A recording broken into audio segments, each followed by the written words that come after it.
Friends ನಮಸ್ತೆ. ನಾನು ಯಾರ ಪರನೂ ಅಲ್ಲ, ವಿರೋಧನೂ ಅಲ್ಲ. ನಾನು ವ್ಯಕ್ತಿತ್ವಕ್ಕೆ ಬೆಲೆ ಕೊಡೋವಂಥ ವ್ಯಕ್ತಿ. ಈಗ ಹೇಳ್ತೀನಿ, ಕೇಳಿಸ್ಕೊಳ್ಳಿ. ಒಂದು ನ್ಯೂಸು.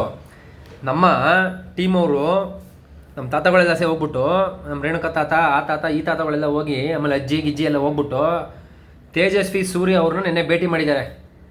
ತೇಜಸ್ವಿ ಸೂರ್ಯ ಹೆಸರಿಗೆ ತಕ್ಕನಾಗಿ ನಿಜವಾದ ತೇಜಸ್ವಿ ಕಣ್ರಿ ಅವರು. ನಾನು I am openly supporting Tejasvi Surya. Okay, ನಮ್ಮ ಜ್ಞಾನ ಭಾರತಿ ಕಾಡನ್ನು ಉಳಿಸ್ಕೊಡ್ತೀವಿ ಅಂತ ನಿನ್ನೆ 100% ಈ ಕಾಡು ಉಡಿಬೇಕು ಅಂತ ಹೇಳಿದ್ದಾರೆ.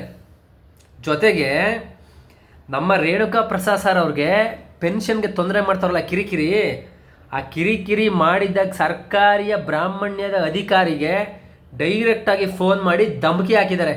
ಏನ್ರಿ ನೀವು ಮಾಡ್ತಾ ಇರೋದು, ರಿಲೀಸ್ ಮಾಡಿರಿ ಪೆನ್ಷನ್ನ, ಯಾಕ್ರಿ ತೊಂದರೆ ಕೊಡ್ತಾ ಇದ್ದೀರಾ, ಯಾಕ್ರಿ ಟೆನ್ಷನ್ ಕೊಡ್ತಾ ಇದ್ದೀರಾ ಅಂತ. ಇದಲ್ವೇನ್ರಿ ಅಧಿಕಾರ ಉಪಯೋಗಿಸ್ಕೊಳ್ಳೋದು? ನೋಡ್ರಿ, ಇದು ತಾಕತ್ತು ನಮ್ಮ ತೇಜಸ್ವಿ ಸೂರ್ಯ ಅವರದು. ಅವರಿಗೆ ನಮ್ಮ ಕಡೆಯಿಂದ ಒಂದು ದೊಡ್ಡ ಸಲ್ಯೂಟ್. ಜೈ ಹಿಂದ್.